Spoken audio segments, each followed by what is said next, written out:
Hi, I'm Pastor Brook from Bear Creek United Methodist Church in Woodinville, Washington, and I'm here to share with you our second section here on prayer. Maybe you're stuck on prayer and you can't seem to get going. Maybe you've never had a prayer life and you want to start one or want to give it a try, and I want to encourage you to do that. I want to help you do that, and so this is what this is all about.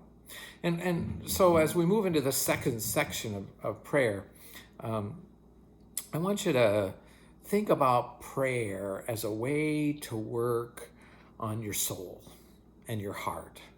See, our hearts and our souls kind of look like this sometimes. They get jagged and they have little gashes, and we get wounds in our hearts, and we've been through the mud sometimes. And when you do that, you end up with a lot of sores and bruises and breaks.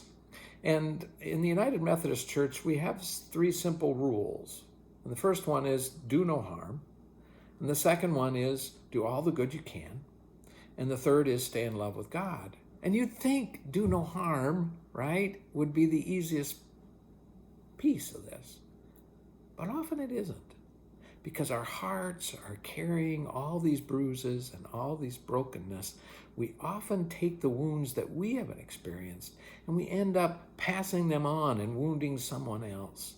And so prayer is the process, according to Roberta Bondi, a great spiritual teacher, of taking this jagged, edged heart of ours, this rock of ours, and submerging it down under the waters of God's grace and allowing, that's the work of prayer, just keeping that under God's grace and letting that water just pour over, that river of love, just pour over it and work over it and work over it through time. It takes time until our hearts can begin to smoothen.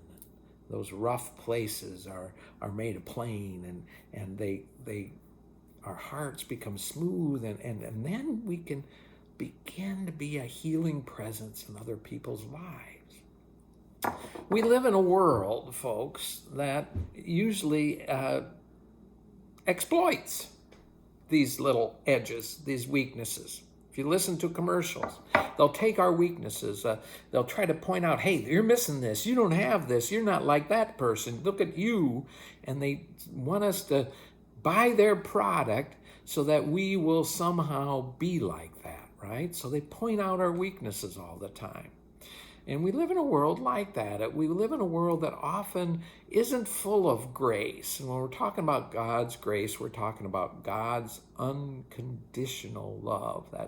That kind of, if you think of the great, well, anyway, so as we think through this, I was reading an article the other day about a person who had been in the military and how hard that person had struggled with finding a place of grace, just a place where they could automatically belong in our world. And here's what he writes: I never considered myself the military type, but still I found civilian life strangely coded.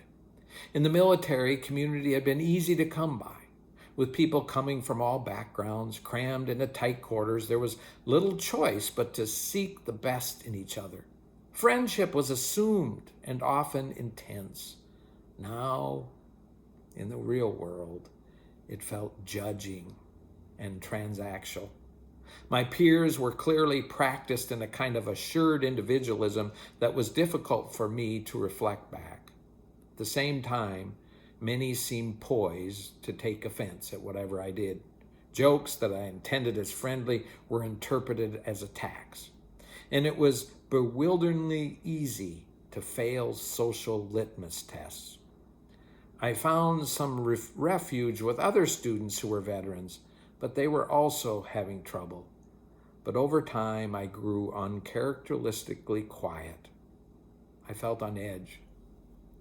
And I think he might have added, I felt judged. You know, we need that place of grace in our lives. And prayer is trying to reclaim that. We are children of God. We are sacred children of the living God. And God loves us unconditionally. And that's what our Christian faith is, rock bottom. You are beautiful and you are amazing, but oftentimes in our world we've felt the exact opposite, right?